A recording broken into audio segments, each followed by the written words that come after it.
Pues sí, siendo un debate muy importante, con muy poco tiempo de análisis y de discusión ante la opinión pública, siendo las 8 de la noche, no hay senadores, pero aún así es demasiado relevante hacer un posicionamiento en cada una de estas iniciativas. El paquete económico 2016 que estamos discutiendo no modifica esencialmente los pobres resultados de los primeros 3 años de la administración de Enrique Peña Nieto. Deja de lado la atención al grave problema de la desigualdad que impera en México, donde 63 millones de personas tienen un ingreso inferior al mínimo de bienestar, donde el 58% de la población carece de seguridad social, donde el 23% se encuentra en niveles de carencia alimentaria. Ofende a la sociedad la creación de 3.2 millones de nuevos pobres en la primera mitad de este gobierno y que solo 4 personas concentren el 10% del Producto Interno Bruto. El paquete económico hace caso omiso del informe de la OCDE que reporta a México como el país más desigual de esa organización. También omite el informe de Oxfam, donde se subraya que el 10% más rico de la población concentra el 64.4% de toda la riqueza del país. El paquete económico ignora ese escandaloso e intolerable problema de la desigualdad y, lo que es peor, tiende a profundizarlo con instrumentos y decisiones que ensanchan la brecha entre pobres y ricos.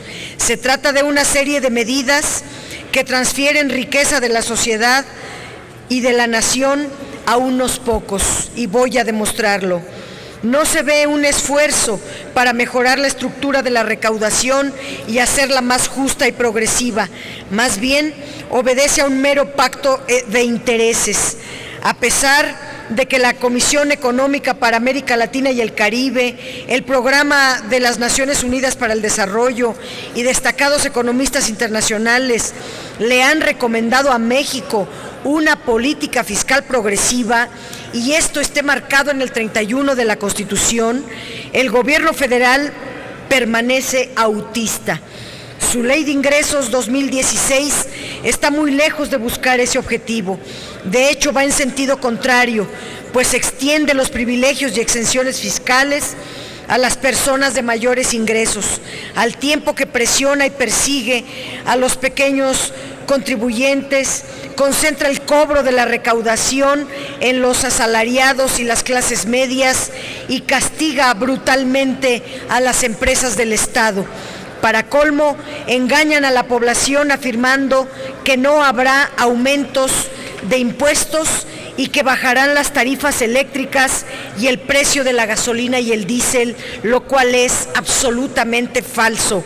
Sin embargo, todo se deja a la buena voluntad del gobierno federal con un sistema de precios nebuloso, indefinido y discrecional, manipulable a su antojo en función de los intereses económicos, políticos y mediáticos de la presente administración.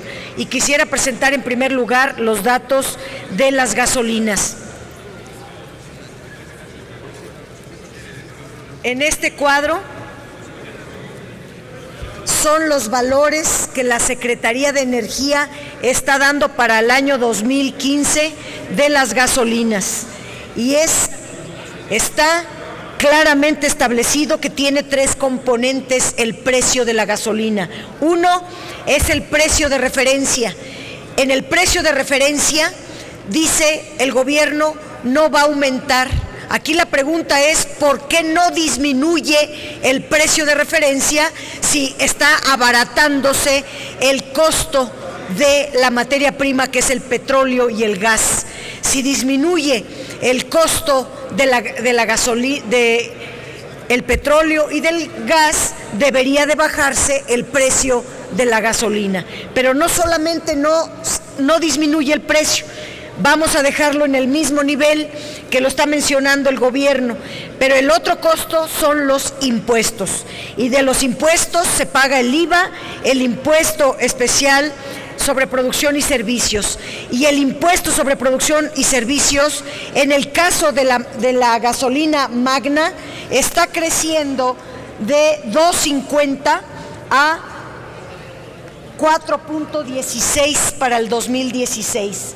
En el caso de la Premium está subiendo de 1.67 a 3.52, y en el caso del diésel está subiendo de 3.62 a 4.58, de tal manera que el precio 2015 de la gasolina magna es de 13.24 promedio y va a subir a 14.90, y léanlo o véanlo en los datos que da la Secretaría de Energía. El precio de la gasolina premium promedio está en 2015 en 14.13 y va a subir en el 2016 a 15.98, y el diésel, que está en 2015 en 14.11, 14 pesos con 11 centavos, sube a 15 pesos con 07 centavos. Esto no es aumento a las gasolinas. ¿Qué es lo que está provocando el aumento a las gasolinas? El aumento al diésel. El gobierno está subiendo el diésel. Gracias. Permíteme, senadora. Ruego a la Asamblea guardar el orden para poder escuchar a la oradora. Continúe, señora senadora. El dictamen está corrigiendo en un transitorio la banda de precios. Sin embargo, no está corrigiendo el aumento al IEPS, de tal manera que aunque tengan su banda, que tenga un mínimo y un máximo que sea el índice de inflación, la gasolina ya subió tan solo por haber aumentado el impuesto especial sobre producción y servicios. El gobierno de Enrique Peña Nieto le pide al Senado de la República que le extienda un cheque en blanco para fijar a su antojo el precio de los energéticos, bienes esenciales para la economía y el bienestar social. Un cheque en blanco que pretende utilizar, entre otras cosas, para fijar los precios de las tarifas con fines recaudatorios y no como servicios para la población. La mejor prueba es la aplicación del IEPS fijo a esta gasolina que acabo de explicar. Por otro lado están las tarifas eléctricas. El panorama es igualmente desalentador. Algunas tarifas han bajado, pero otras han aumentado a pesar de la baja de los precios en los combustibles utilizados para generar electricidad. Es cierto que algunos de los beneficios en la disminución de tarifas han sido en menos 22.9% solo para los grandes industriales. Para la mediana empresa bajó en menos 18.1% y el sector comercial bajó en 7.2%, pero otros están pagando más caro los servicios, concretamente el sector agrícola y el sector servicios, donde las tarifas eléctricas suben en el agrícola 11.2% y el de servicios sube 5.9%. Y a los hogares de las familias solamente bajó un ínfimo 0.5%. Se engaña a toda la población cuando se afirma que las tarifas disminuyeron, o se oculta una buena parte a los usuarios que paga este costo abultado. Quiero mostrar aquí una gráfica. Aquí están los números que están en la Secretaría de Energía, en la página de internet, pero esta gráfica que se deriva de los números es muy ilustrativa de lo que está pasando, porque es la variación de las tarifas eléctricas en 2015, mientras los spots de radio y televisión dicen que bajaron las tarifas eléctricas, falso de toda falsedad. Están bajando solamente estas, que son para la gran industria, para la empresa mediana, pero y para el sector comercial y de servicios, pero está aumentando de manera muy severa en 11.2% la tarifa para el sector agrícola y se engaña a la población con un 0.5% diciéndole que bajaron sus tarifas eléctricas, lo cual es una verdadera falsedad. Y este cheque en blanco que se le está dando al gobierno federal, pues provocará que él siga moviendo a su antojo las tarifas mientras engaña a toda la población diciendo que bajaron. Se hace nuevamente la promesa de que habrá crecimiento económico y que habrá al menos un 2.6% del PIB en 2016. ¿Quién puede creer que va a crecer la economía después de 3 años consecutivos de promesas y expectativas no cumplidas? Pues solo hay un espacio para la incredulidad. Los criterios generales de política económica hablan de un panorama favorable para México. En primer lugar, porque la economía de Estados Unidos crecerá y arrastrará a nuestras exportaciones. En segundo lugar, porque el ingreso de las familias se va a recuperar con niveles inflacionarios bajos. Y en tercer lugar, porque los estímulos fiscales reactivarán la inversión. Cada una de estas aseveraciones es muy cuestionable y desde luego falsas.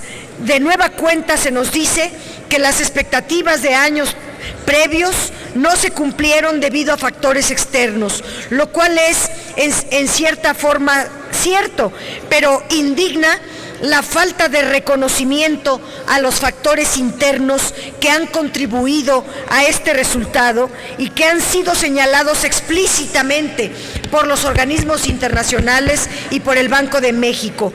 Que quede muy claro, lo que impide el crecimiento económico es la corrupción, la debilidad institucional, la sobreregulación, los bajos salarios, la inseguridad y una política fiscal que concentra también la riqueza.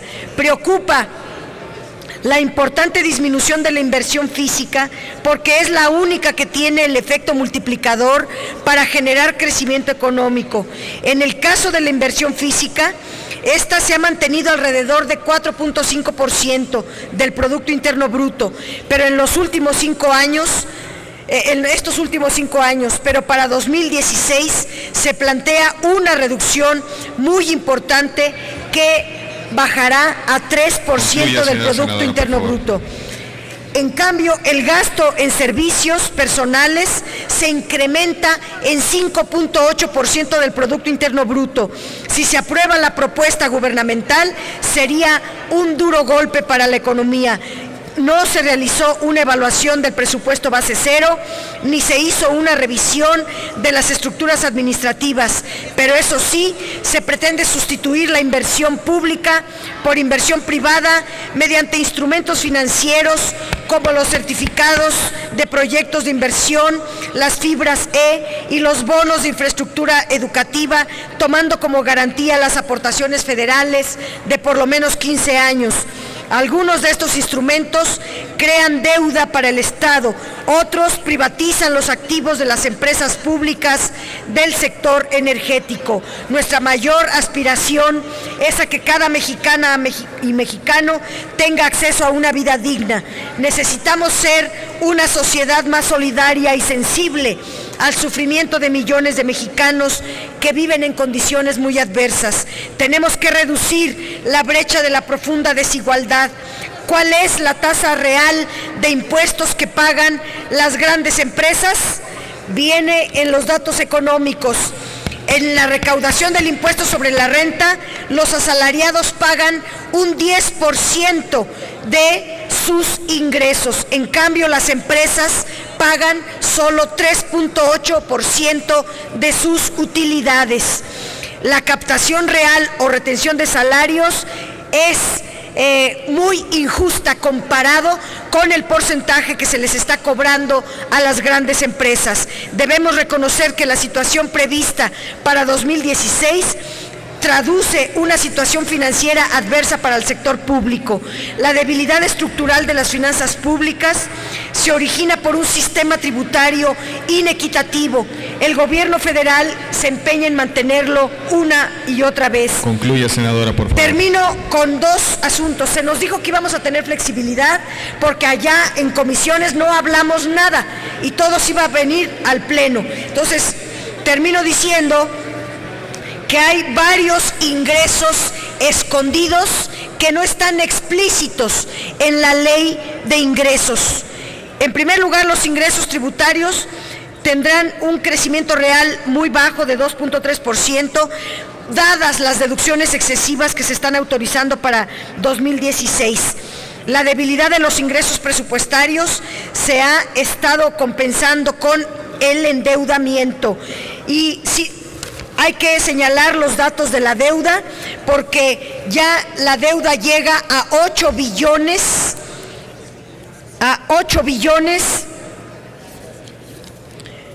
Bueno, los tendré que dar en otro momento porque la presión del tiempo es de verdad. Este documento es la primera vez que se va a analizar, no lo hemos analizado en comisiones y aún así se regatea el tiempo. Pero la deuda del gobierno de Enrique Peña Nieto ha aumentado muchísimo. Aquí tengo los datos, los 3 primeros años de Enrique Peña Nieto, el aumento de la deuda ha sido muy elevado. Calderón heredó una deuda en su concepto ampliado que corresponde al saldo histórico de los requerimientos financieros del sector público de 5 billones 890 mil millones de pesos, equivalente al 37.7% del PIB, una cantidad gigantesca. Pero al mes de agosto de 2015, Peña Nieto la incrementó a 8 billones 242 mil millones de pesos, 40% más, y que ya equivale al 47% del Producto Interno Bruto. El 67.5% de esta deuda la contrató el gobierno federal y el 30% las empresas del Estado. Es importantísimo señalar que el dato que pone en relieve el punto medular en este debate es que el paquete económico no hay transparencia. En aras de simular que se reduce el déficit público, se esconden cantidades de ingresos muy importantes.